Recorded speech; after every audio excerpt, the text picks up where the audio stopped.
the sweat on the hands. Yeah. I like it when you sweat on my hands. Is my mic in a good position? Oh, it's in a great position. Actually, just turn it up a little bit. You can... Yeah, you're doing great. You're doing great. Beautiful. Oh Look God. at you go. I can touch things. You're such a quick study. I know. You know exactly where to put... Wait, what does this mug say? The Town Pump. You don't need This me to op- you don't need to read it aloud to me. I was more remarking that it had... You could read it aloud to me. Okay. The Town Pump. This obelisk was erected AD 1784 on the site of the Cupola or Ancient Market House. I'm not gonna lie, that's made up. I Cupola? can tell that we're rolling already because Lucas did his little like voiceover voice when he was reading it. I can tell we're rolling because Lucas is acting fake. Yeah. Fakest person in New York. Lucas I can tell that we're recording because Lucas suddenly became wildly off-putting. Well, I would say that I couldn't tell we were recording based on that. Yeah, true. Yeah. Well, thank you. Although there is a subtle difference. Usually when we're not recording, you are slightly more off-putting. So. Oh, Yeah. Yeah. What? Okay. What is the most off-putting I have ever been Lucas. in your experience? I can't answer that. I Yes. can. I You- remember. please it well. do Yeah, it. Sam, No. go for it. I don't have an actual example. What? I do remember the first time I ever saw Lucas. I thought he was a dick because I saw you. I knew you from TikTok before, and I recognized you immediately because when I went to go do an open mic at the Tiny Cupboard, I had seen footage of you doing stand up there, and it was like my first open mic, and it was a really rainy night, and we were all huddled inside, and you decided to leave, and I was like in your way as we left, and like. It was just a look, and then I was like, and I've never told you about this because our first time meeting was at a much nicer thing, and I forgot about it. But like for a week, I was like, okay, asshole. Oh, my. Okay, TikTok. Can I say that's a great answer to that question? Yeah. That's a great answer. But Just that's it. a Other look. than that, you're lovely. That's amazing. That's wow. But That I like- reminds me of your celebrity kiss the ring story that you've now told. What? Yes. On the pod. Oh no! It's the story I told you about a celebrity whose name I cannot mention.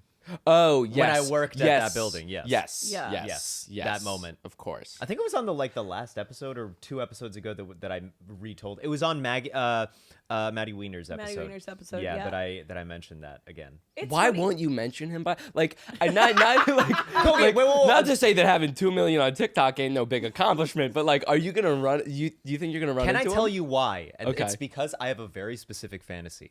So have you Because I want to fuck him. That's Yes. why. I mean, and who wouldn't? while and I'm on the fence. I like his brother. I was about to say his wife's name and say while she's watching. yeah, Is that your fantasy that she's watching? No. they're a gorgeous couple. You're giving a lot of hints to viewers. Yeah, you too. are. No. So this is my so have you seen that video of Dakota Johnson on Ellen Yeah. saying Actually, like that's not true, Ellen. It's a top Exactly. top 10 internet video. I was gonna say exactly top 5, but that's one of not my true. favorite videos of all time. So my fantasy is that he and I are both on the Graham Norton show. Oh my. That is Great my show. because that's my favorite talk show of all time. Yeah. That's my favorite. Very off-putting. That's my favorite talk show of all time. And that Graham Norton is like, oh, have you guys ever met each other before? And then that individual is like, no, I don't think we have. And I'm like, yes, we have. And then you shit on him. And then I say, but I do it with a big smile on my face. I'm like, yeah, you did this and this and this to me, and then you did not look me in the eye, and then I just look at him like. And then Sam Schaefer comes in from the back and goes, like- Lucas, remember at the Tiny Cupboard I when you can just looked at raise me? my hand real quick. Yeah. You raise your hand Yeah. from the audience. Hello, hi. Graham Norton's like, I think we have an audience plant Yeah. here for some questions. In this fantasy, everyone has to identify by their follower account. So I'm like, hi, Sam Schaefer, 128 followers on TikTok. Do you him, make his. TikToks? We live in a dystopian woke Yeah. TikTok universe. Yeah, followers come before pronouns. In that Oh universe. my god! Everyone introduce themselves. All right, say your name, your followers, Yeah. your pronouns, and Just like a fun little story about yourself. Just Yeah. like the ice. favorite you know? ice cream flavor. Yeah. Do you make TikToks? Yeah, I like very sparingly. When I got COVID in December, I think I made like 3 in like a month, and that was like a big month for me. But I'm like more of the type that like I have like a weird thought. I need to post more, mainly because like as someone that is trying to get into sketch comedy, not trying to, I'm doing sketch comedy. You're in the world. You're defining the world. Oh, I You don't know do about sketch that. with TikTok celebrity Lucas Arnold. You Yeah. know what's something I've never told you, Lucas? What is it? So there's a dichotomy about my relationship with you where sometimes my friends will be like, "Oh my god, I recognize your podcast co-host from TikTok." I'm like, "Oh, thanks. Yeah, I didn't really know him before TikTok. Don't let him get a big head." And then there's times I'm like writing a bio of myself or a resume, and I write host to Nosy Meerkats podcast with TikTok celebrity Lucas Arnold. I'm not kidding. So I really gross. do. Isn't That's so gross. that awful? You just gave me cancer. That's how your dad got it, actually. Yeah, Oh my god. I Yeah. did a podcast with him. You wrote that on your resume once, and he was like, "I sense a disturbance in the forest." Just like, oh. Jesus. This is more potent than any vaccine. That's what he said. It's true. Oh. So you're in the audience at Graham Norton. You Rest say in you unvaccinated say, Yeah, peace. and I don't post on TikTok that much. Oh, okay. Yeah. Well, I'm sorry to hear. I bet.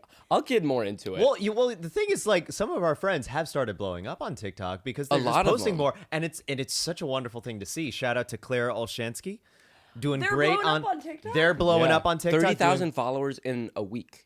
First way. week, Doing great. 30,000 followers. Oh, my yeah. God, that's incredible. They had a few stand-up clips that just did amazingly because they're so talented, and it made me so happy. I messaged them. I was like, "Hell, you're good. You're doing great. Keep going." Well, that's the thing about TikTok, I feel like, is that so many people I know were hesitant to post, and I'm like still hesitant to post more because I'm just like a perfectionist in terms of what I post. What is that app again? I've never heard of it. Oh, yeah, of course. It's a little app. It's a little people indie are- app, yeah. People are using its influence to spread Asian hate and bigotry, because they're saying that it's a tool of the Chinese government, which is not true. What not is to get the political. theory around that again? Just that it's It's a data harvesting ploy. TikTok is owned by ByteDance, which is a Chinese company. Yeah. Am I correct? Yeah. But that's like like who gives a shit? Like Yeah. like Aren't who all cares? social media companies That's the thing. data Yeah. harvesting? Everything Yeah. you do on the internet is data harvesting. yeah. I thought that was everything. Well, it's it's the whole thing of like, and it's said so much that I hate to, but like if there's a free app on your phone, you're the product. Exactly. Shout out John Right. Oliver. The That was a weather recent app? episode. Yes. Yeah, the weather app. Yeah. The calculator app. Every day at 9 a.m., this motherfucker checks the weather, and then they use that to sow seeds of dissent. Yeah. The weather app is always asking me to track my activities across other apps. I'm like, all right, Oh. well, just to to see if they want to sell me more sunshine or more rain that day. Hey, that's the weather app's kink. They just like knowing what you're up to. I had a driving instructor who told me that billionaires changed the weather so that New York wouldn't have to put out more snow plows. See, he said billionaires, but he meant Jews. That's so I love being around people that are like so close to being on the anti-Semitic side of conspiracy theory, and they're Yes. like explaining it to me in real time, and they're like, yeah, it's just like I hear that these group of people are like controlling this one thing, and it's through like the entertainment industry, and like they're in on it with the government, and it's like, and these people are who? Do they wear certain hats? Do they go to certain? Do they have a religious nose of a services? certain size? Yeah. With curly hair. Whoa. Whoa, Lucas, that's Whoa. too far. Whoa. I think your He's nose looks all lovely. over QAnon. What if you were QAnon? Who says I'm not? I have one friend. You're not. You're too. You're too nice. Too cute? You give off too much of a like. Were you really into Doctor Who as a kid? No, I wasn't. You have that energy. I have the energy so of someone who hard. was in Doctor Who. Yeah. Now that's the most insulting thing you No, could I say. know. That's I the want. I know. I wanted to apologize. But That's the most off-putting thing about That it. is the most off-putting thing, besides the most off-putting thing in the world, which is this podcast. Yeah, welcome to Two Off-Putting Meerkats. Welcome. Or as my girlfriend's friend called it, Two Muskrats. She was like, how's Two Muskrats going? That's, in my mind, that's a harder word to say. Why did you just add like contrasting syllables to that? Meerkats, I think, is so much easier to say Yeah. than muskrats. so true. Yeah. So true. And speaking of contrasting, You think Elon syllables, Musk's the kids are called muskrats? that's how you pronounce AIPI or whatever his kid's name is. A12, yeah. Is that? Do you know how to pronounce Elon Musk's kid? I did at one point. Yeah? But I don't anymore. It's like, I mean, it's like a fighter jet, right? That's why I'm dead set. Like, he was like, this is a plane that I really like. That was crazy.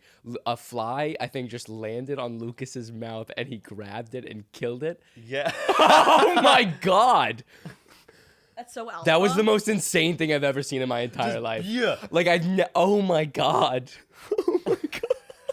Am I attracted to you? Oh my God. You want the fly? No! Okay, that's too far. I'm not that kinky. Okay, I'm going to get a napkin in a sec and then wash my hands, but I think we should introduce our guest. Yes, our guest's name is also pronounced AEPI after a fighter jet. Sam But it's Schaefer! spelled Sam Schaefer. Hey! Woo! I'm going to get a napkin. You guys talk amongst yourselves. Jesus. How did that happen? He got it on his chest? No, it landed on his mouth. On his lower lip. I mean, you'll have it on video. Yeah. And this just calmly, just as if like a feather, just boot. And the fly was, that was a suicidal fly if I've ever seen it. Like, Killing itself in Lucas Arnold's You know mouth. what's awful? Is Just that like every other woman. the squash of the fly? Oh my God. So you squash the fly in your mouth. Yeah. Well, the thing is, like, probably the squash was picked up by the microphone. you still have some of it on your finger. Do I? On your right. Now it's gone. But you had some of it on you. I mean, I you know. you obliterated Okay. Did it. you yeah. swallow it? Spitters or quitters? I swallow. Mm. Do you swallow? Fly? Do you swallow fly? Do you swallow I fly? don't swallow nothing. What's the rhyme? The lady. Oh, who's- I think the lady swallowed a fly. Perhaps she'll die. That yeah, one, but she'd yeah. rather die than spit. Yeah. And we should applaud that. She ate the spider. She got the cat to eat the spider to catch the fly, and then she just swells and then explodes because she eats so many animals. This is a very strange song. I've never heard of this song. You never heard the "Swallow to Fly" song? I mean, It was my maybe. sexual awakening. Oh, I mean, just from the details you're giving me, it sounds pretty sexy. Pretty It's Yeah. it gets you going. Yeah. It gets the juices flowing. The fly juice. Fly juice. Oh yeah. We were talking about QAnon earlier. Do you know anyone who's actively in QAnon?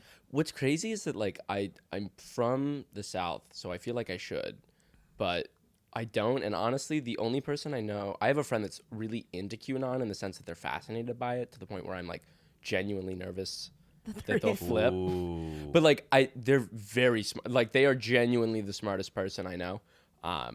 But it's concerning. But you'd think, yeah, I'm from New Orleans, and so I'm like, I mean, it's a very liberal city down there. But Yeah. I feel like I should know someone, and that's what scares me is I definitely do, and I just don't know. You just don't know that Yeah. you know. Can I them, ask, yeah. how quickly is it like you get out of the city and then it just like changes, like politically and just like the vibe? How soon outside of the city is it like more conservative? Perhaps is it? Yeah, is that- I mean, it's still pretty conservative. I mean, it's liberal in the sense that we have like a Democratic Party and we have a quote unquote Democratic governor, but he's like, Okay. you know, Who is the governor right now? his name is John Bell Edwards, Okay. I think. Oh my God. Yeah. Not like John Edwards, the former political candidate who. What was his name? What did he do? The sex scandal. The sex guy. Oh yeah, John Edwards. Yeah, Yeah. yeah. Did he But- like hire a prostitute, or am I thinking of someone else? He had an affair. Was it with a man? I think he might have had That might have been. Wait, was affair that the with a one where man. he like tried to tap his foot in Morse code at an airport I've bathroom? never heard There's that. this- That I've never heard. That's an insane thing to do. That is, I think I saw Robin Williams do a bit about it in like 2009. But like someone in government tried to get by like tapping his foot in Morse code in an airport bathroom. I will never be horny enough to learn Morse code. Like I'll never do it. I won't. And that's how I know you're not gay. The gays are like coding to Anything? get Yeah. some dick in the airport bathroom. Oh, by the way, something I wanted to mention was that sort of a la that like me squashing the fly like Yeah. that. So I was at the train station. I'm about to because like me and Lindsay Leonard, who's also in our sketch group, we like take the train together, and we were in the train station, and there was a moth just flying about, and she just put out her hand, and it landed perfectly in her hand, and then I was like, I need to take out my phone again, and then it flew away right as I got my phone out. I was like, no. I mean, obviously, I think that the listeners don't know who Lindsay is, but I that know. is so on brand. She has such Disney princess energy, Yeah. and like in the nicest way. Like she's just such a kind person. she just and has she's the most- gorgeous, and Yes. she like just like She has a very gentle aura about her. Yeah. Very, very gentle. exactly. It's like this she's very a gentle beauty, if you Yes, She's the flame that moths go to. indeed. will. Yeah. Oh my god, I think I have whatever the opposite of that is. You're just a black hole. You're insect repellent. Is that what you're saying? Yeah, I think I just clomp around and animals fly away. Hell yeah. I wish That's I was good. like that. That'll be good in the wilderness. Yeah. Should you ever choose that to would go. be good, actually. Yeah, You'd I be should very go- good to go camping with I because should you. go out there. Yeah. There, wherever. Yeah. Camping. Out- Just out in the world. Yeah. Are you a big camping guy? I went to camp for 7 years. Oh, yeah. But I From and what I- age to what age? So I probably started in second grade, and I went through like my sophomore year of high school, but I like took a year off at one point Okay. because I was a theater kid and was doing conservatories in the summer, theater camps. Conservatory is such a needlessly pretentious word. No. Conservatory. Dive deeper. I want you to get as shitty as Was you it possibly. Meisner or Stanislavski training? I mean, Was I'm- it in a skillet? I'm more of a Stanislavski, but I was put through a Meisner and like little curriculum, classic story. Boy wants Stanislavski but gets Meisner. So. That is such classic story structure. I know. And at the How end, did you make it through? How did you survive? It was a lot of fight and a lot of willpower. But at the end of the day, it's just about being true to you, baby. That's so true. That's Yeah. exactly what Stanislavski said. No, he did. That was felt his like I final was words there. was "Be true to you, baby." And then he died. And he Right kissed now. his fingers, threw up a peace sign, then he died. And then, but everyone else was like, "We're in Russia. What does that mean?" Yeah, Yeah. Yeah. He It's said quite- it in English. It's so weird. Yeah, Quite and in innovative. your exact voice, yeah, yeah. as well. It was like drunk history. It just like, It was a real life drunk history. yeah, he just out of nowhere sounded exactly like Sam Schaefer, Yeah, who there's wasn't like, born what yet. the fuck was that? Yeah, His final words were in a different voice. Crazy. Yeah, they were like, that's going to be a skinny Jewish kid in New Orleans in 40 years. Yeah. Yeah. one day. Do you think I'm skinny? Oh, Oh, I Oh think my you're God. a very handsome boy, Sam Oh, yeah. Schaefer. I'll take that compliment. Take it. I'm trying to get better about taking compliments. I've been really weird about taking compliments. where do you recently. take compliments? To the bank. To the bank, baby. But it's That's like anti-Semitic. I was imagining what would Aaron Abelot Clemens say in this scenario. Take them? Oh, why would I take them anywhere? I'll give them. yeah. In a good book. So you're trying to. I've been doing this Aaron Abelot Clemens thing, getting obsessed with little phrases, and my new one is "as if to say." Oh yeah. It's very versatile. So you're bad at taking compliments. Yes. Yeah. Are you good at taking insults? I mean, famously, I like anyone that's seen my stand up knows I get insulted by strangers in public. Talk like, about it. Nobody's business. I have so many. I'll look down the barrel of the camera for this while Gabby gets chorizo. I'm gonna adjust your microphone just a little bit higher. Oh, yeah. Keep talking.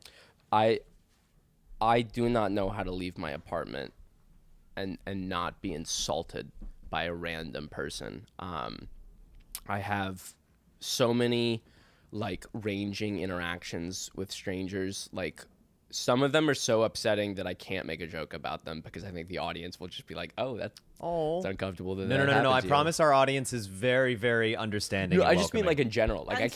sad. Like Yes. I can't get up on stage. You Like guys some of are them, all sad little bastards. I feel Hell bad yeah. for you. Oh, hey, depressed people. You all suck. Anyway, So we you love like you. can't go on stage and joke about it because it's like not. Yeah, formed it's in like your mind not. yet. Okay, yeah. okay.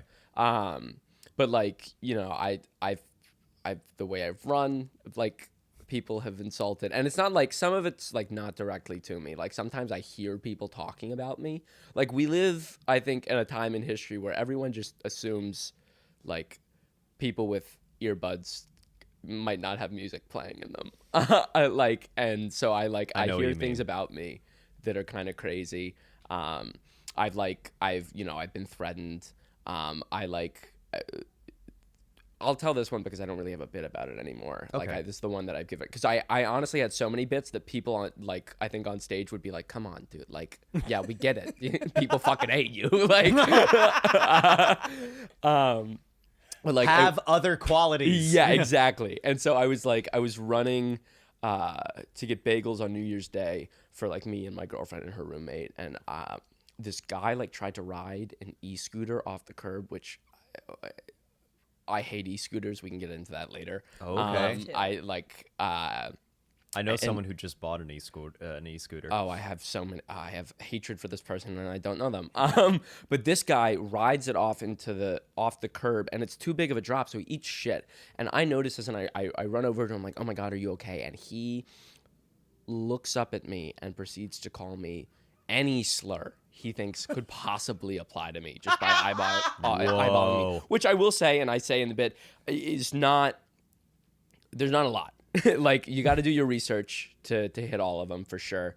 And likewise. Yeah. And so it's just it's stuff like that where I think I'm just trying to be too nice to people in some situations, and they take out frustration on me. I also it's what am I going to do? You know, I had that energy of here? You're going to say, you say something mean to me, what am I going to do about that? I'll get a little sad. Sure. Absolutely. But, yeah. You never get the impulse to say anything mean back. I mean, I'm so easy. I'm the kind of person that I'll look back on a situation. I love having arguments in the showers, you know. I'm quirky and weird. No one does that. But in the moment, I'm usually just so scared, that I'm just I would I would do anything to not be here right now. I would love to be so far away from you, sir. And yeah, it's one of those things where it's not even just a specific type of guy that insults me. It is men, it is women, it is teens. You're inclusive. Yeah, I if genders, men, women, and teens. Men, women, and teens. And I think I'm a uniting force. It doesn't matter who you are, what your background is. We can all agree that I am someone that will take anything that you throw at me with a smile on my face. I'm so glad. So sad. Yeah. I'm so We're very different reactions. I'm you poor thing. And Lucas is good. Stick it to the white man. Yeah. Yes. But what do people say? When... So you've been doing stand-up more, and I think you're very good. Thank you. So I imagine you've been getting more people saying things like that to you, complimentary things. Oh, complimentary? Yeah. Yeah. So how are you taking that? It's weird. I not to get too deep. I listened to Sasha's episode, so now I'm Lucas was telling me I have a very, to me this podcast is very deep, so I'll talk about this a little bit, even though I know that y'all are silly people. Ego to me is something that I have a weird relationship with in general, I think, because it's one of those things where, adjust that mic. It's because you're really tall. It's an ego thing. Tall? I'm 5'10". I'm not tall, but you're taller than me. Tall to you, okay.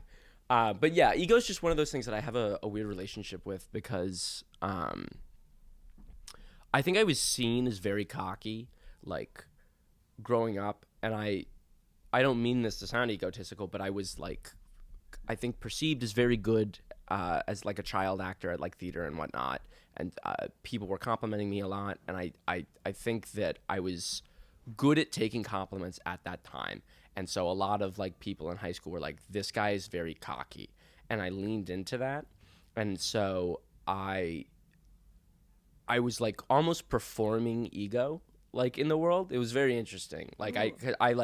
I struggle with self-esteem a lot just as a person. So compliments are one of those things where if you give one to me, I will immediately flip it back to you. I'm not good at letting them sit. And I think that there have been times in my life where I've been better at it. I'm sure people from college, if they choose to listen to this episode, I think would be that's weird. But I think since I've moved here, I've been so conscious about not being a dick that I'm not good at it anymore. It's very interesting. That is interesting, and I feel that is kind of relatable. And Do you think in part it's like when you're a I think theater it's very relatable. when you're a theater kid or an actor or whatever, or like a performer, there's a way in which you can ascribe like worth to your work that you like start conflating that with worth to your personhood. Oh, absolutely. I was talking about this with John Hedrick the other day. Who's listeners, he's a very talented comedian, one of my best friends since moving here. And I would like it. Yeah, it's totally that thing of like, especially now I'm in a position and you're in a position, we're all in a position where, like it or not, like what people think of us actually does determine whether or not we are successful at the very thing that we so desperately want to be successful at. So it's one of those things of like separate, and it's what I'm working a lot right now on just as a human, like being able to separate those moments of like yourself from what you're doing and like, this is what I do, this is what I like. It requires a certain amount of like validation from others, but like at the end of the day, I'm a whole person outside of this thing that I want to do. And I think that is what it is that like I see these people complimenting me and I'm like, I don't want you to think that me accepting a job well done at something because I'm essentially being myself and putting forth a part of myself, that me being like proud of that part of myself is ego. I don't know if that makes any sense. No, it totally does. does. And No, it's very thoughtful. It's also it's so hard because like you want to be proud of yourself for like the Exactly. things that you achieve, but you also don't want to determine your entire value of it, because then when you don't, like maybe you have a string of time where you're not booking shows that it like it's just gonna get right to your sense of self-esteem. And I'm so guilty of that as well. I'm going through that right now. I don't have a lot of stand-up bookings because I'm pivoting more to a sketch focus, and that was eating away at me so hard the past. I quite can't. I'm coming out of a bit of a mental health episode. Like I'm better now, but I'm coming out of like a little downtime. And You're stealing my gig. Me too. yeah, exactly. But yeah, it's so difficult, and I think something that was so unhealthy that I did when I started moving here, because I was so like conscious and borderline obsessed with how my ego was perceived, is that I like tried to like kill it, and that is not a healthy thing to do, because I've learned that you can't kill ego. You can only really suppress it. So then what happens is that like you can only invite it to a dark alley and then like dismember it slowly. No, exactly. And like you can it's like you can cut its arm off. It will grow 3 back. Yeah. And so like you have these weird moments where like something just like shoots out. Like after our show on Friday, Lucas and I did a little sketch show on Friday. Just a little thing at Asylum NYC. You probably haven't heard of it. No, yeah. Is it the 24-hour fuck club? 24-hour kiss You're so close. You're so close. People make that mistake all the time. A little less horny, but actually more horny that we're just kissing. Yeah, kissing is more horny than sex. Yeah. For sure. Because when you're kissing, you want to have sex. When you're having sex, you're already having sex. There was one sketch that actually involved kissing, and it was like it was one of the most hilariously horny things, because we never actually kiss. Yeah, you never actually. It's just it's so hard to just. Oh yeah, we do it privately. Yeah. But it was I don't want to spoil it in case I'm gonna adjust it again. I'm sorry, it keeps falling. It's fine. Look, I'll slouch. That's better. Hell yeah. Yeah. Don't slum yourself down. And now I look like a real cool cat for the camera. Yeah, you do. You're so cool. Yeah. I mean that. Thank you. I'm just giving you more compliments. You're You cool have to too. take it. No, fuck you. Don't say that. Compliment, take it. You're a super cool kitty. Insult me. So like I'm trying to think of something to say, but it's so hard. You don't get to insult me, Lucas. Oh, okay, You're never mind Jewish then. and you're loud.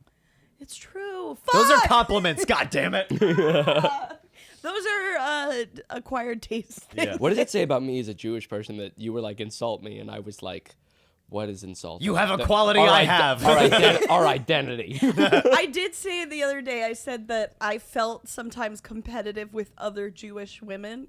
And I said this in for my grad school class where only one of them is Jewish, and they were all kind of like, what the fuck? Like, it felt almost like people were being like, it's anti-Semitic to say that.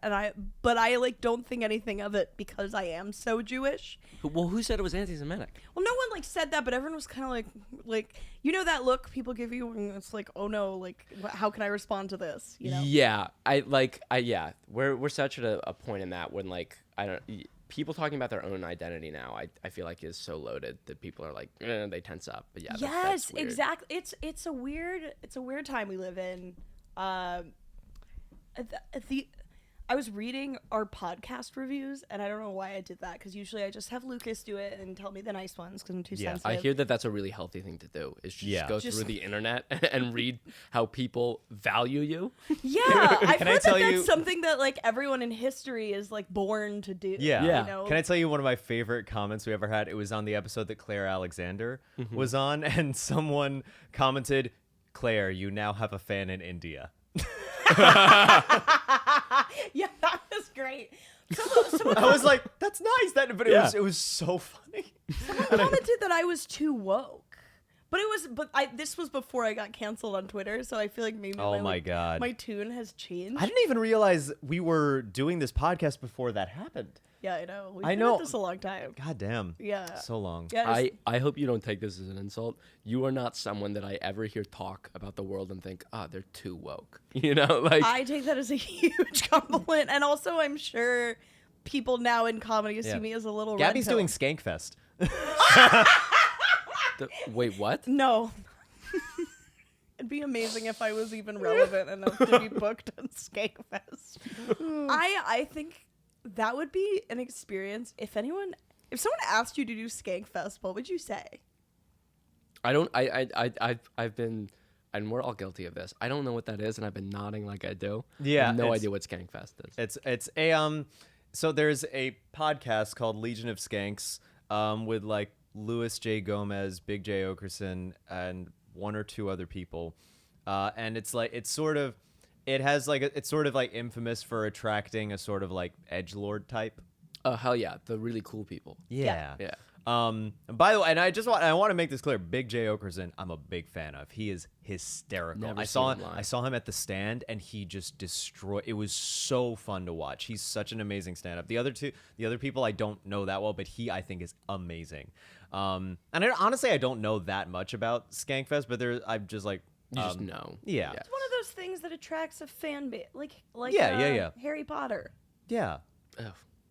You know, Harry Potter attracts all the transphobes. No, that's probably not right.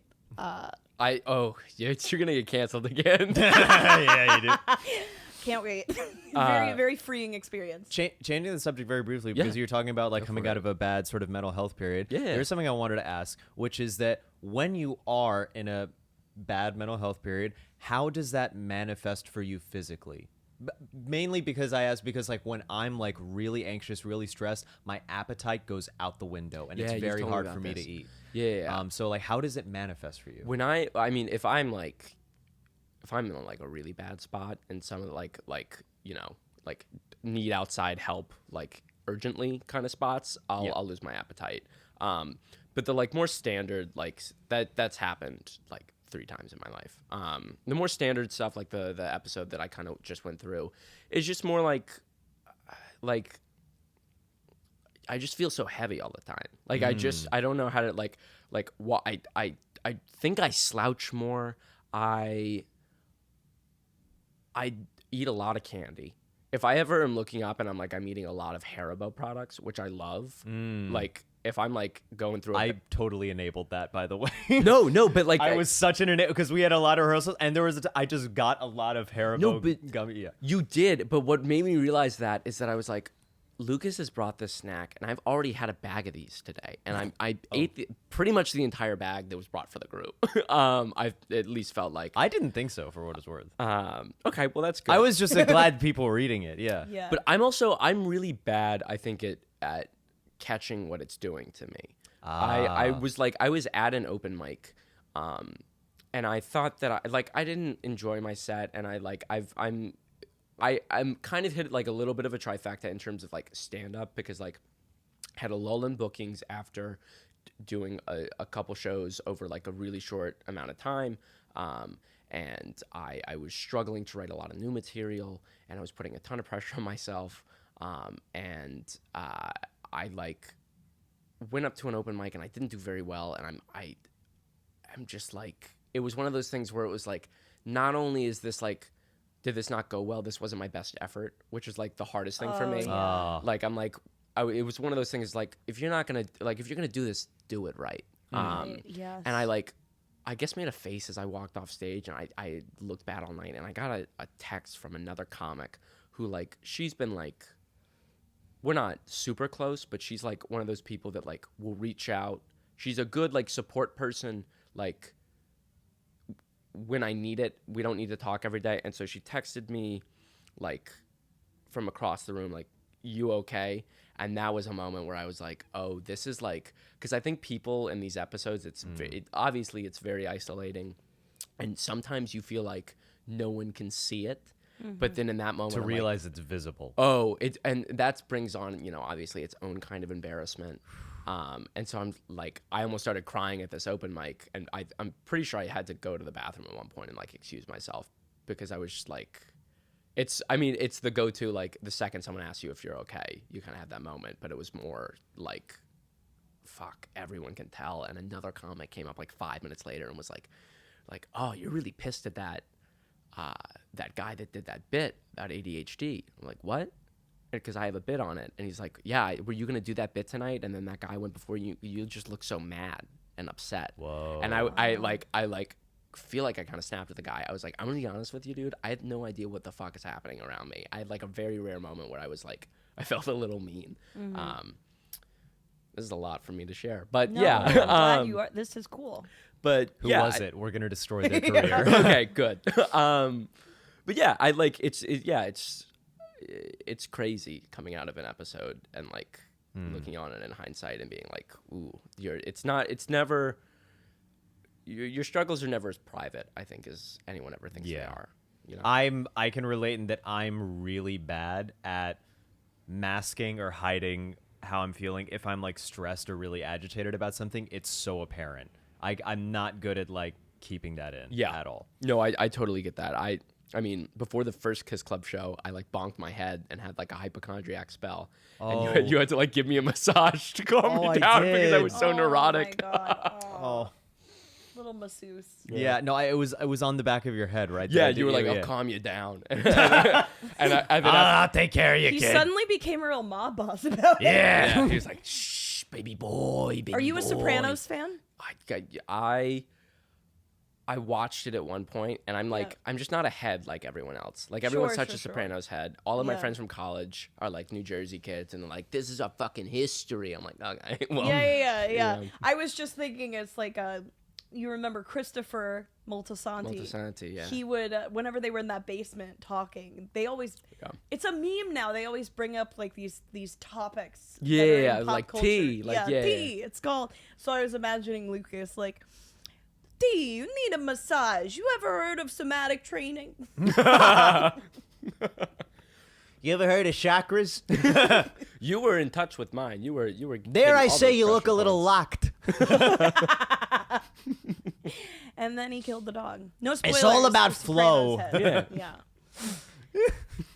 That would be that actually would be a good idea for a sketch. It's like a mafia boss. There's so many sketches where it's just like a mafia and then put him in another situation, but it's like Maybe like we got our next like Ayurvedic medicine. Like maybe we got our next chili milk. I think on our that's hands. oh yeah. Now that you guys are in a sketch club, are you always like, that's a great idea for a sketch? Oh, I do that a lot. I Yeah. definitely do that a lot. I mean, yeah. I have more of a sketch background for stand-up, so my whole thing is like, whenever I see like a premise for something, my whole dilemma is like, is this a sketch or is it stand-up? You know? That's so interesting. Yeah. Yeah. How much do you think those premises converge? Like, do you think That's a lot. good que- Oh, oh yeah, yeah. yeah. A lot. What's really you have a phenomenal premise when you write it out as stand-up first and you see it as stand-up, and then it's more of like an act out, and then from there you have a bit for stand-up, but then you also have this separate other thing that you've pulled from this premise for a sketch. Like I've gotten that like 4 times in my life.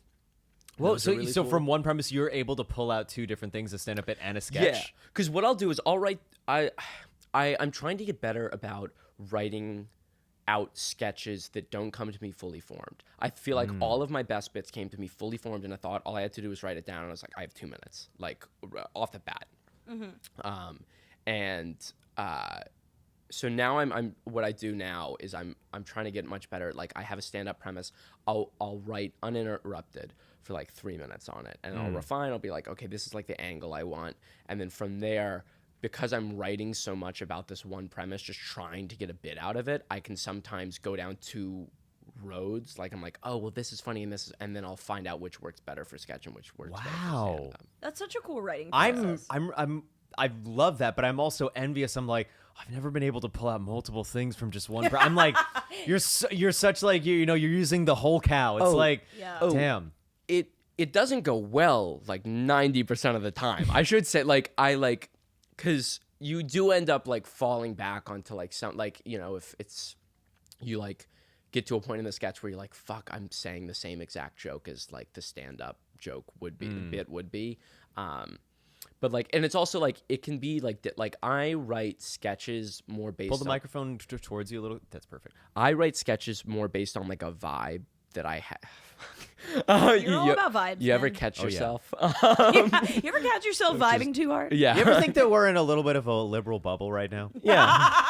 Can I just put that out there? Yeah. Yeah, he's like, sometimes my Virgo moon really impacts my sketch writing. Yeah, and it's just crazy. But there's a sketch group that I talk about incessantly, that I love, that has been very influential to my writing in the past. Like, does 2 it years. rime with schmeez, schmote, schmiss, Yeah, exactly. Yeah.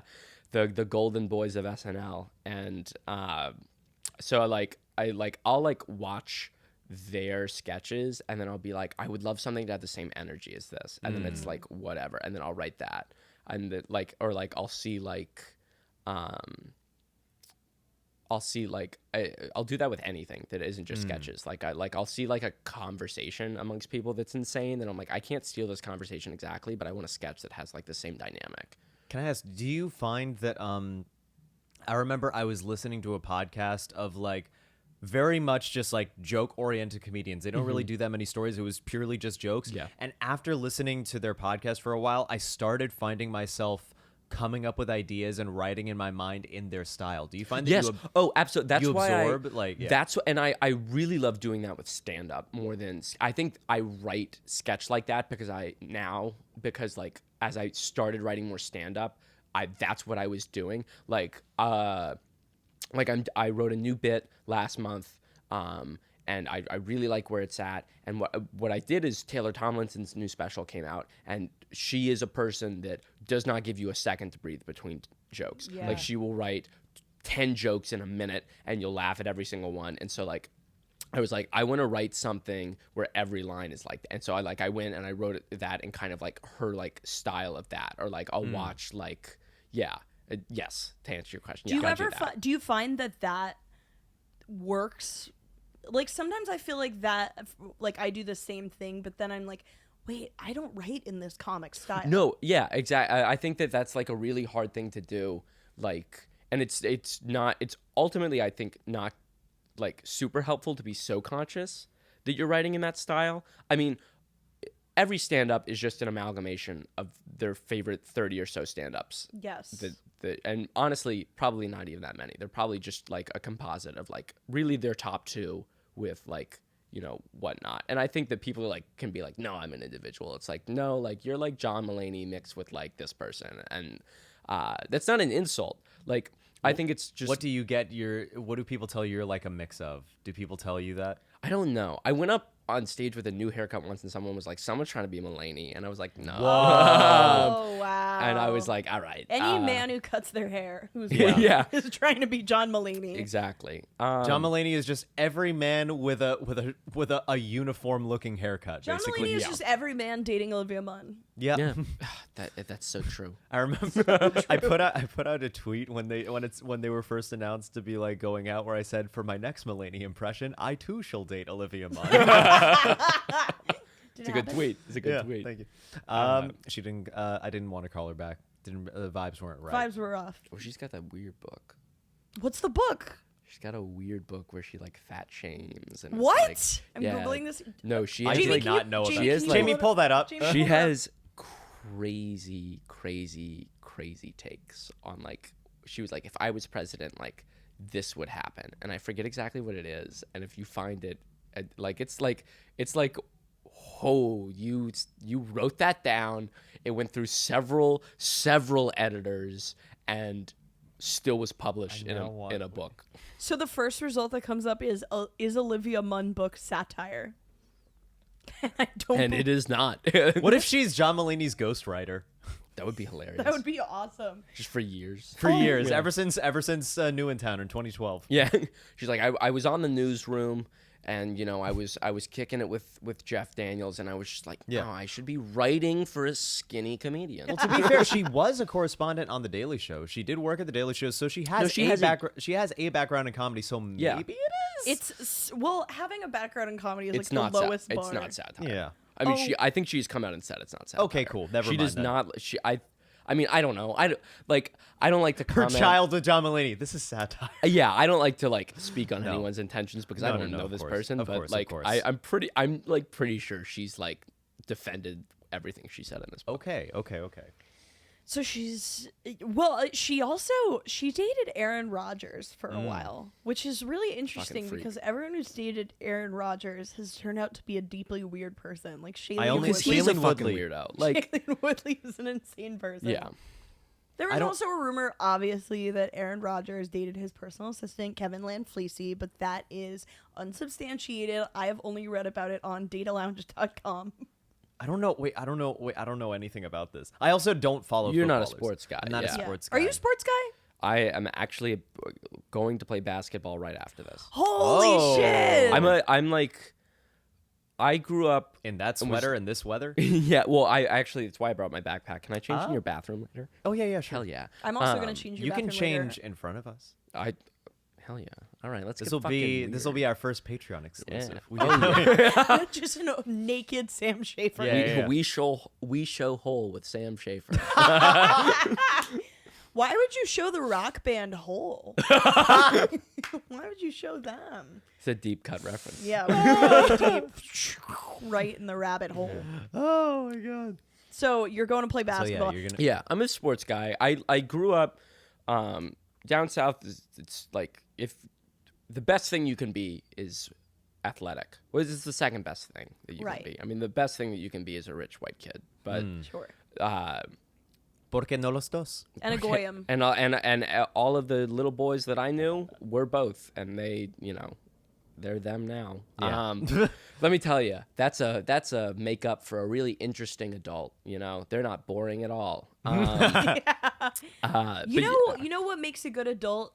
No life experience. Yeah, I just really sheltered, doesn't leave, and like I don't mean this as a dig against people that never leave their hometown, but in a much deeper sense, I mean this as a dig against people that don't leave their hometown. Not wandering out into the world is always a healthy thing, and I realize I'm saying this to two people who have essentially moved back to where they grew up. But you grew up in New York, I grew up in New Orleans. It's different, and I will For say sure. that. Maybe. Was it a big like sports cult like during basketball days? Like, did the bars go crazy? I mean, the New Orleans Saints are a religion since Yeah. Hurricane Katrina. Oh. They are like the snowball stand that I worked at in New Orleans closed early on Sundays, not because they wanted to watch the Saints game. People just don't leave their homes. Like, if you drive around during a Saints game in New Orleans, especially when we're doing really well, Oh, the streets are empty. the streets are empty, and and then there's like a surge during halftime. It's very interesting. That like it's why I'm such a sports person, and it's like the most just so aggressively heteronormative thing about me that's like borderline disgusts me. I'm like, anytime a New Orleans sports team is losing, I just post on like my close friend story, like, I am yet again regretting that my emotional state hinders on the performance of grown men playing a game. That was the most eloquent way to go. Fuck this. Yeah, I It's know, like, exactly. fuck this shit. Like, the Pelicans are good now, and that honestly kind of sucks for me, because it's like, oh, good, now one more fucking sports team that can get my hopes up just to crush it. So I don't know if you know this about me. I only know baseball, And No, we've talked about this. Yeah. Oh, I'm yeah. a big baseball. So who are the Pelicans? Hockey?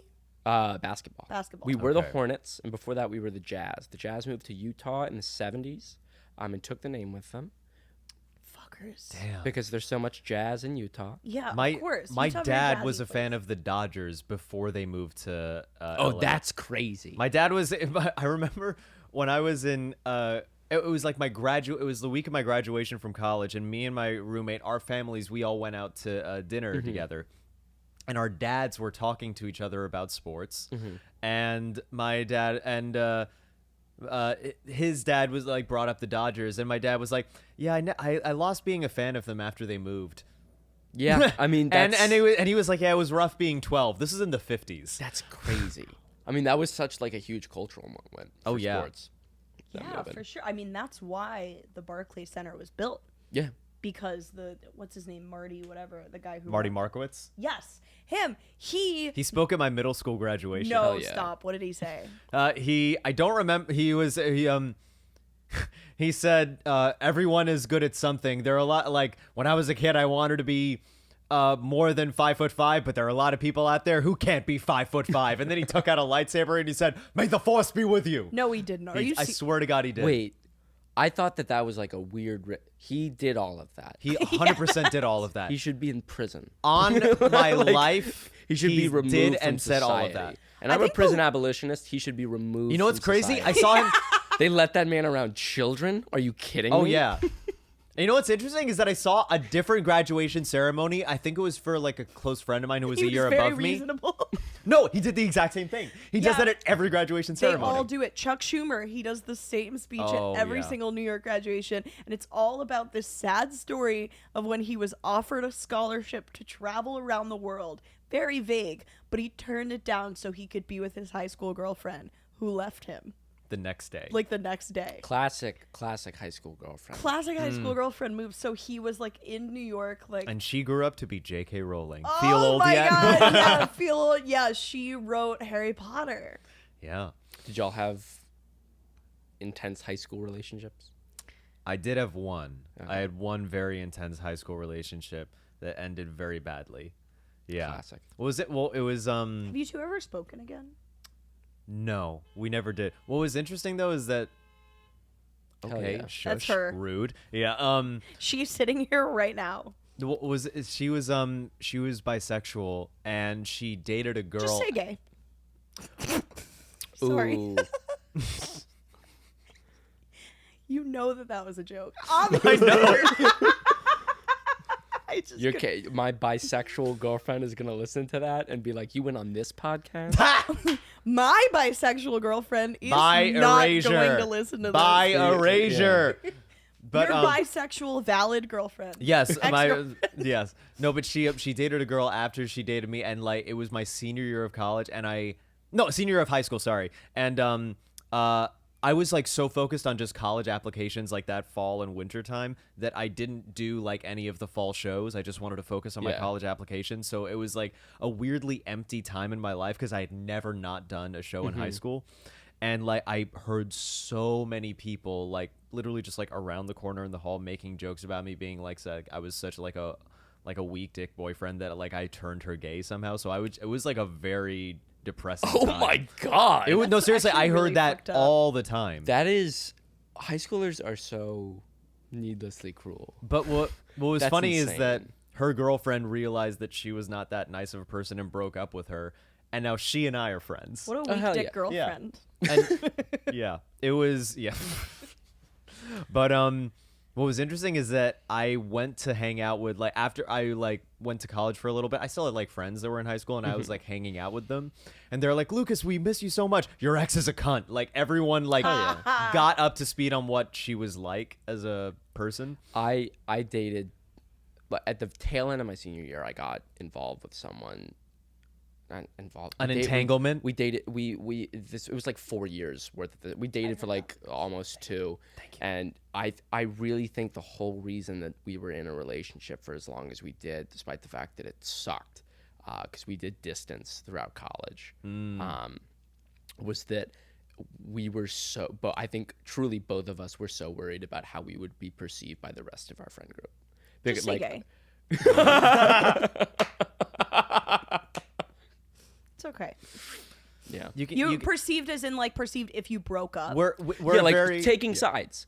Oh, You know, okay. because especially like when it's like the like immature high school days, like I feel like everyone's always taking a side and shit, you know. And maybe people should have taken sides. And Do you think that people people would have taken that other person's side over you? I think if I had ended it, maybe it wasn't a very good relationship, and that's putting it, I think, a little nicely. It was not good for either of us, but she fucked me up hard, like that relationship. But I think that like I was definitely absent enough, just because like you're a college kid doing distance.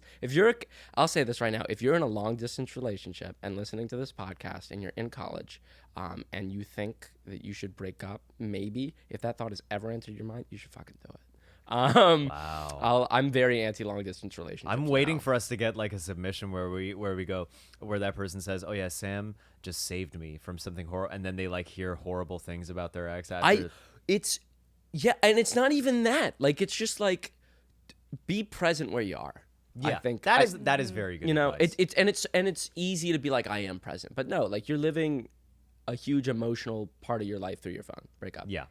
100%. I will say my current girlfriend and I survived long distance for a while, but it was Really? but it was because I it feel wasn't like a an asshole. Sure. No, but you're right, because it wasn't a perpetual long distance. It would be like she'd go away for 3 months Yeah. to do like a festival and then come back with the intention to stay in New York. Revolve. Oh yeah. She would revolve. Yeah, exactly. But like if you're like, well, maybe in 4 years we'll be in the same city. Or 4 years. Yeah. No, that's tough, and that's You're the kind of thing where 18. it's like you Yeah. have to ask yourself, like, are you just holding on to the person out of safety or security, or are you living your life? Just like fear of getting back out in the dating world. Yeah. Yeah, exactly. And that is scary, but do it. It's Yeah. fun. We were talking about before we were rolling. Dating's fun, man. Yeah, it's nice to go on like first dates with Yeah, someone. I love my girlfriend, and I hope and think we will be together for a very, very long time. But dating is fun. Go date. You know, if you can. Dating is fun. Yeah.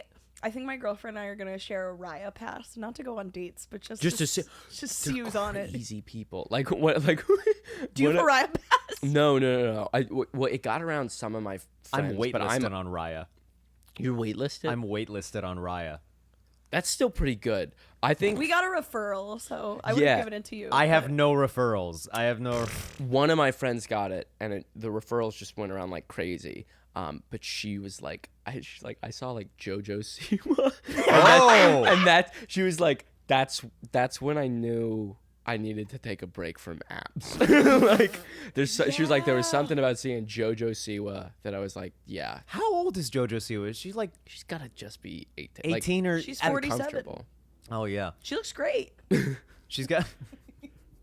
I was about to say, oh yeah, she's got the Hezbollah disorder. Like the. Oh my god! Whoa. Oh, you just told me about that wrestler. I do love Hezbollah. I really like him. He's a He's cool. He's funny. Dude. He's Yeah, cool. he's very. Have you seen the interview with him on Yes, Barstool? Yeah. And I'm not a big Barstool guy for Nor am I, reasons, but Yeah. but it's It's a kind of great funny. interview. I don't love sexual assault. It's not like my favorite, but I do. You can say we're very accepting. If you love it, it's what you love. I love Love it. is love. oh my god. That When was it happened horrible. to me, what I just thought, said.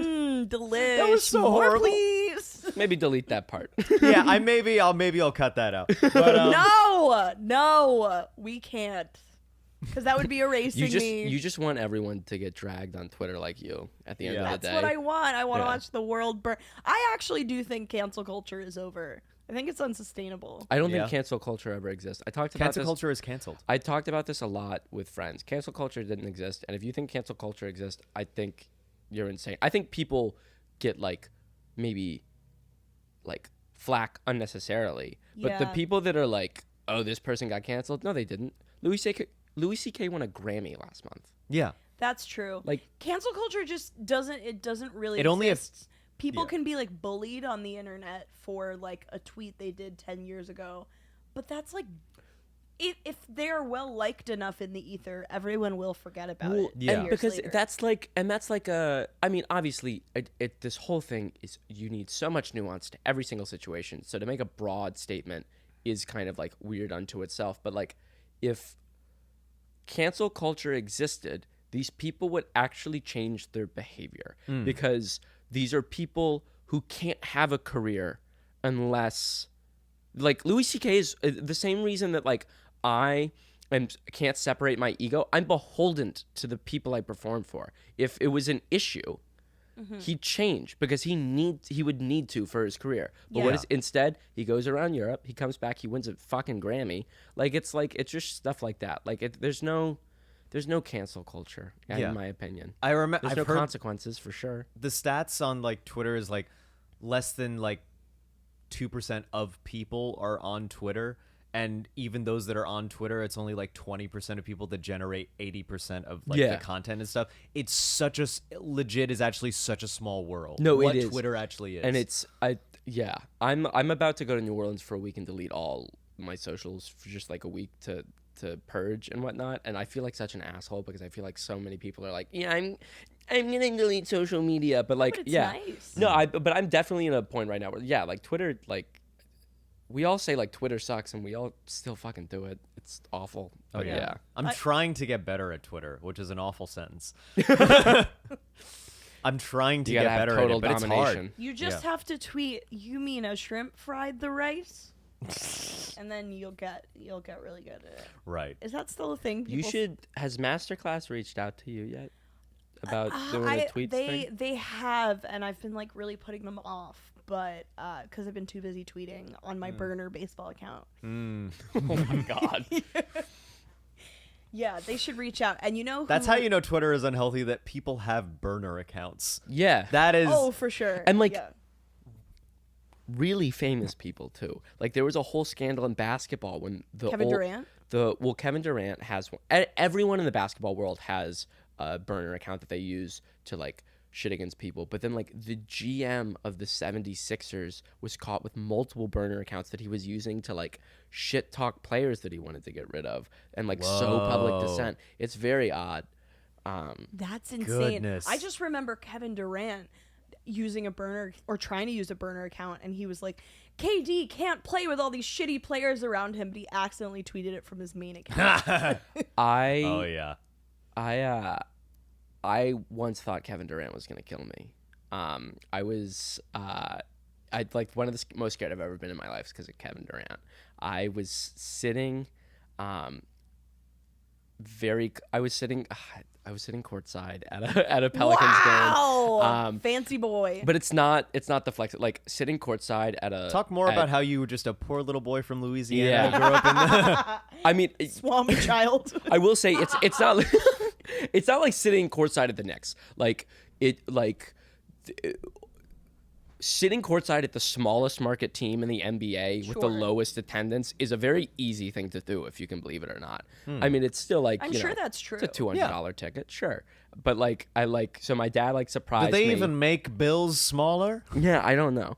And like, TikTok. I'm unaware of anything below a $500 bill, if I'm being honest. I saw a bunch of metal pieces being exchanged at a bodega the other day, and I was very shocked to learn that we made metal currency. What is this, 1911? Yeah.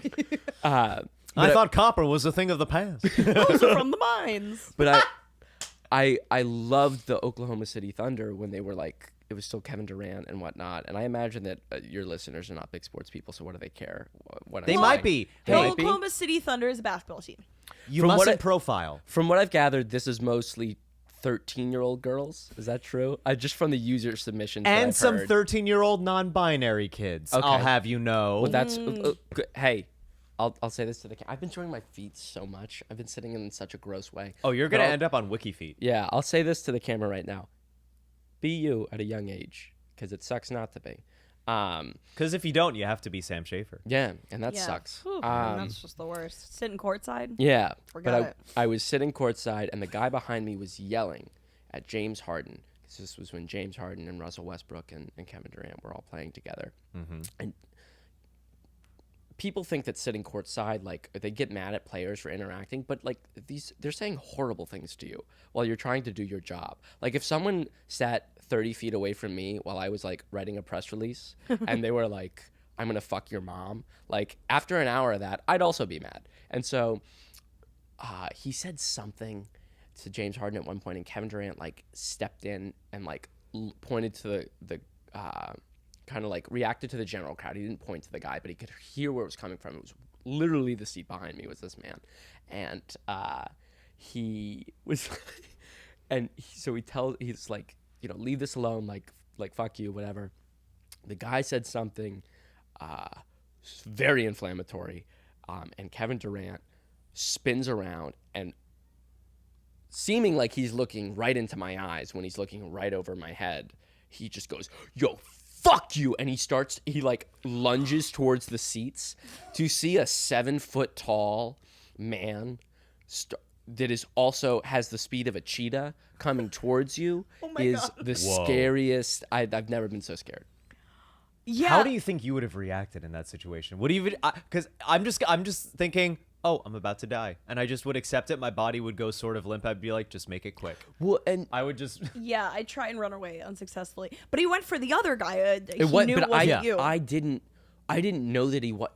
I didn't know that in that split second. So how did you react? I was like, and my dad, I remember, was coming back from getting like drinks or whatnot or popcorn, and he thought at first.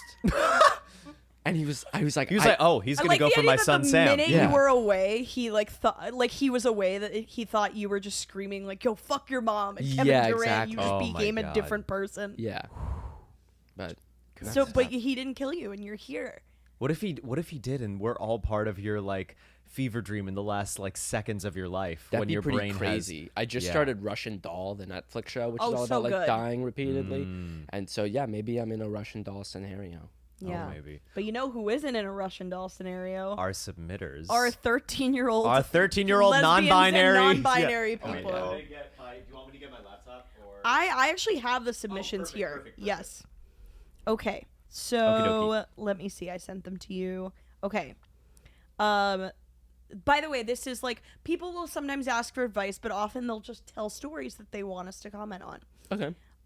Somebody says, this is a bit out there, but I listen to music when I sleep, and sometimes that music seeps into my dreams. I've never met anyone else who has this, but that's not all. The music is narratively incorporated into the dream by the characters bursting into song, or occasionally it will play over a radio. The strangest part is that I can always recognize exactly what the song is.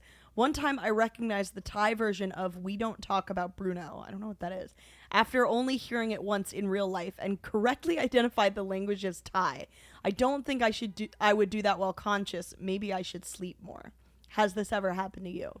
That's insane. I don't understand how people can fall asleep with like music playing. I can't do that either. I just am so not built like that, and I love. I need love silence. I love looking at the Spotify raps of people that do, because like I have a good friend that does that, and she has like 280,000 minutes listened to music because you're playing it for 14 hours a day. But I don't. That's crazy. I love the idea that her dreams are sort of like an improv group that'll just that'll take any suggestion and just fucking roll with it. That's amazing. Is she not tired all the time? Like, how is that? That can't be good for your sleep cycle, right? Or maybe this is the only way this individual can fall asleep, is to have music playing. I mean, yeah, that's true. I just like the idea that she learns other languages in her dreams. That is so cool. But I wonder. Okay, this is what I'm going to say to this submitter. Actually, yeah.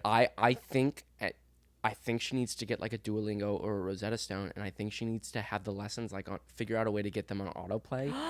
She should see if she can like subtly learn a language. That would be fascinating. Well, there are people that like listen to that while they go to sleep because they think it like gets into your brain better when you're sleeping. Well, yeah, I know that's a thing. I had someone that listened to like study notes in high school, like while they went to sleep before like final exams. But I don't know if that actually helped. But I want to know like that if you are correctly identifying something that you've only heard once before, they've got to be able to learn a language, right? That is so. I'm gonna start listening to Spanish podcasts while I fall asleep, so I can more really properly insult my girlfriend. Okay, I have another one. So, is it possible to hate a movie simply for its social impact? I haven't seen Joker, but I'm 97.54% sure that Joaquin Phoenix's iteration is directly responsible for incel culture's current state. The 2.46 doubt is Beethoven. The anyway, dog movie? I don't. Dog didn't cause incels. Wait. Repeat that last line. About Beethoven? What about Beethoven? Oh, so this person is 97.54% sure that Joaquin Phoenix's portrayal is responsible for incel culture's current state. The little bit of doubt. So it was 90. The little bit of doubt is Beethoven. I don't know what that means. But I don't. Yeah. Write in again. Do you mean the movie? Do you mean the person, the composer? music, yeah. Like the. I don't know what that last part means. I disagree that it's incel culture is where it is. I think that is it's incel culture is where I think it that is started because, way before. Yeah, because of incels. I think the media was really worried about it and made it seem like a bigger thing. Yes. I mean, and incels are definitely adopting it now because of that. But I don't know if you can I don't know if you can blame the movie. But maybe. I don't. Who am I to say? I like all I know are other people's opinions of things. Like that's just my thoughts. And even that is a rough Bo Burnham quote. So like I haven't had an original thought. I think Joker ever. is more responsible for bad comedians You're trying just stand an up. amalgam of other thoughts. Joe Rogan is responsible. No, I'm saying that. I'm saying that I think that Joker is probably more responsible for bad comedians trying stand up. Oh yeah, I'll give it that for sure. Oh, for sure. But I get the cultural impact thing. I think my girlfriend and I are huge film people, and we're all over Letterboxd. And my girlfriend watches like at least a movie a day. I'd say at this point. Wow. Mine too. Yeah, and so it's like, I'm probably guilty of this. I know she's guilty of it. She just won't watch movies because she's like, I already know what it's like. And I think it is true. Like I think like you can know, like there are movies that I've seen and I'm like, I know exactly what this movie's going to be because I've heard people talk about it. So yeah, to answer the question directly, yes, but dig into that incel thing a little bit more. Question your opinion on that, submitter. I will say about the Joker, I think you're right. Everyone was really worried about it. But when I walked out of the Joker, I was like, this is not profound enough to cause a mass shooting. Yeah, no. Like, it's not a good enough... Like, people were like, people are going to shoot things up at the Joker. But that would have required it to be, like, a really emotionally upsetting or compelling movie. It was actually really, like, bland and boring. It didn't say anything. Here's the thing is that I really liked the movie. I really did. Oh I thought that it was so... It was... good at not telling you really what it was about. It would fuck with you a little bit. You like that in the movie? A little bit. I like to be toyed with. Lucas is a little subby sub. I'm fine with the ambiguity. My whole thing is that to me it was just a movie that was just like, I mean, it's like the meme. It's just like, it was just like society. It had nothing to say.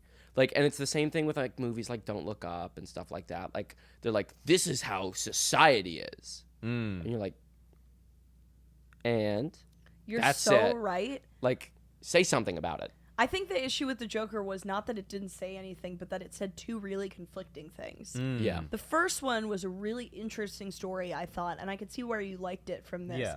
About a guy finding out that he wasn't funny.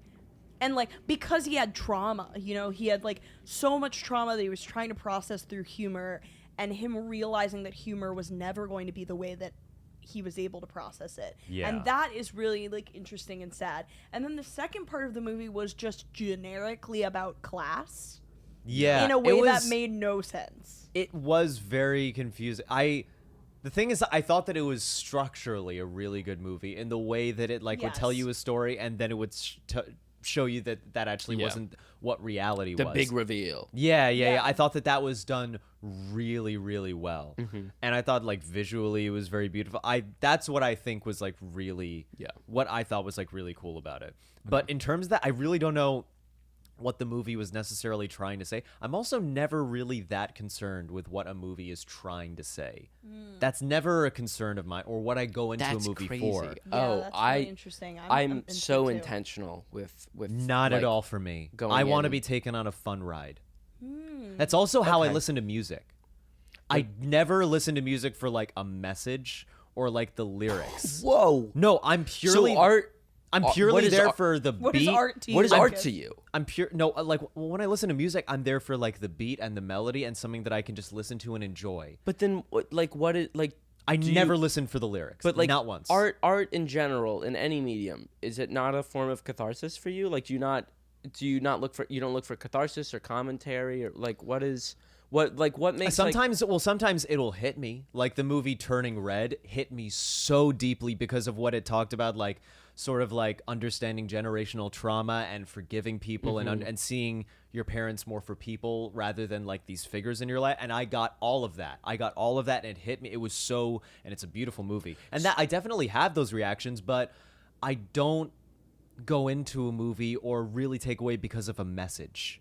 So, okay, so you're more like, you go into like that form of entertainment as a way to like have a fun little story, and if the message comes to you, so be it. If not, you're not analyzing. Yes. You don't critically analyze a lot of the art that you consume. Almost never. That's crazy. Like, not in like a bad, but like I just like, that's just I feel like I'm the antithesis of that. Can I tell you? I kind of get this a little bit from my mom because we saw.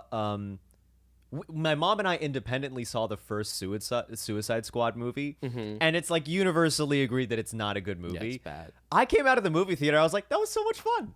It was. I did like it more than something like Batman vs Superman, which was bad but also not fun. Suicide Squad was bad and kind of fun. It's very rare for me that I go see, because here's the thing: is that I'm a pretty good judge before I go see a movie if I know it's going to be a movie I like. It's very rare that I go into a movie and then I come out and I'm like, that was actually terrible. Morbius was one for me. I saw Morbius and that was so bad. Oh, so you didn't see the movies ahead of time. But that's crazy considering who your grandfather is.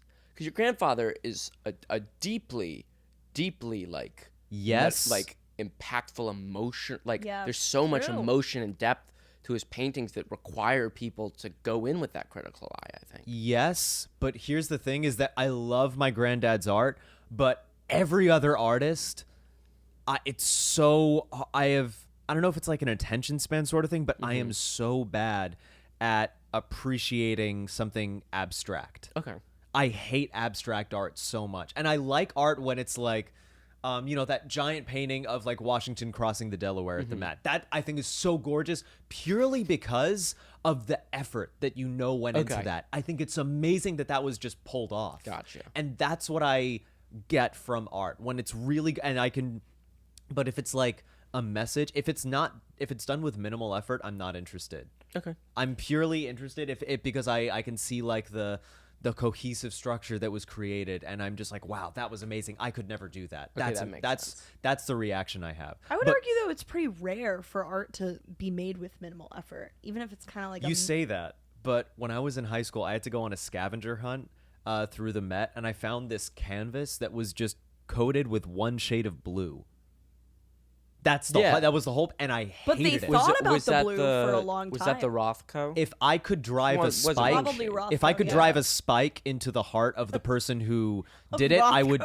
It wasn't Rothko because Rothko does red. This was not red. It was blue. No, Rothko does. He does other colors? Yeah. Oh, I didn't know that. No, Rothko's a beautiful. I don't think it was Rothko. I think it was like Untitled, and it didn't have like the creator's name. But I remember being furious that someone I was 14 and I was like, there's a cunt out there with money who got paid for this. But isn't that a reaction? Yeah, it is. Wouldn't you say that they got a rise out of you through that art? Like it or not, you had a strong reaction. And thank you, Sam. Like, yes. I with modern art especially, like I do think that like intentionality is important, and if the artist, intended for you to have a strong reaction, whether it be melancholy because of like this blue palette, or like like the history of this painting, like you can't separate it from the painting itself now because of how much it's worth, and that's so it got the reaction. I just remember being, because I know how much effort some artists put into their art, and I just imagined that took so effort, and I was so angry that someone could cheat the system like that. But it could have taken a lot of effort. There's a lot of abstract art that takes a lot of effort. It's like one artist was commissioned a lot of money for a painting by some major museum, whether it was like the Met or some big gallery here, and they ended up leaning a blank canvas against the wall, and it said, and the title was something like, you know, how to get $500,000 for free or something like that. Okay, but that's really funny. That is Yeah, funny, and yeah. but and that's a commentary, I think, on modern art. Like like I find that stuff kind of interesting. I agree Yeah. that there's some bullshit to it, but But you know. can I just say, so my mom and I went to see Wonder Woman, which I thought was a really good movie. And we come out of the movie theater. You're doing great. But we come out of the movie theater. I'm like, Mom, what'd you think? She said, I loved it. Just as good as Suicide Squad. Interesting. That's exactly how my brain works, though. Yeah. That is exactly. I'm I like, that will- was so great. That was so fun. It I'll was draw like- a through line between, I Yeah. think, what both of you are saying. I think you both are saying diametrically opposing things, but they kind of have one through line, which is like something I'm learning a lot in school is that like things do need to have some point of emotional clarity, even if Yeah. it's not a simple story. Mm, So yes. it's like you can, and it's true in acting, right? Like you can try to evoke an emotion that's like not super like, here's what I'm saying, here's the message, and it's more just vibes. But whatever you're doing to create that has to be crystal clear Yes. in the process. I Because agree. then, because I write like some more like complicated, like probably overly complicated stuff, and I'm big into like weird premises, and like I'm trying to write a sci-fi movie right now, and there's people in the class who really like that stuff, and there's people in the class who are like more into realism, and there's a part of me that's like, should I care? Like, is this person my audience? But at the end of the day, what you want is for everyone to be your audience, even if they don't necessarily love the work. Yeah. They Yeah. do have to connect to it in some way, and what that always requires is clarity. I think. Yes. Yeah. Yeah. And that leads nicely into our final segment. Yes. Real quick before Yes. do you have an iPhone charger just Right, before right this? there. Hell yeah. Hold on. So do you see that that big block? There's a wire coming out of it. Yes. Hell yeah. Yeah, there you go. That was such a violent cut of the chorizo. I'm also actually I'm about to speak. Why are you eating? You're about to speak. Lucas is going to speak to you, actually. Oh, okay. Oh, yeah. But you can have this cut of chorizo. It's fine. Sure. Yeah. Okay, well, Sad. No, it's fine. I'll get it after. Okay. Yeah, It's you the will. final segment. Yeah, you will. All right, so our final segment is called Self-Perception Corner, where we ask our guests to describe how they are perceived by other people, and then we say how we actually perceive you. Okay. You look so nervous. Yeah, and I think that's what I think I'm perceived as, like a really neurotic, kind of weird guy. Fucking freak. Yeah, and who like Nerd! who like No. fumbles over his words, but is nice.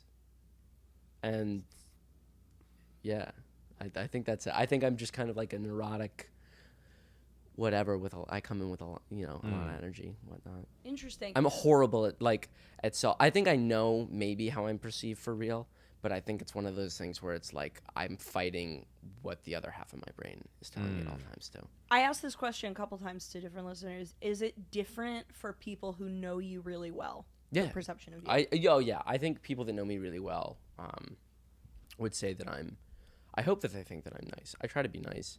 I think my friends from college think that I'm like I do the whole asshole bit as a joke.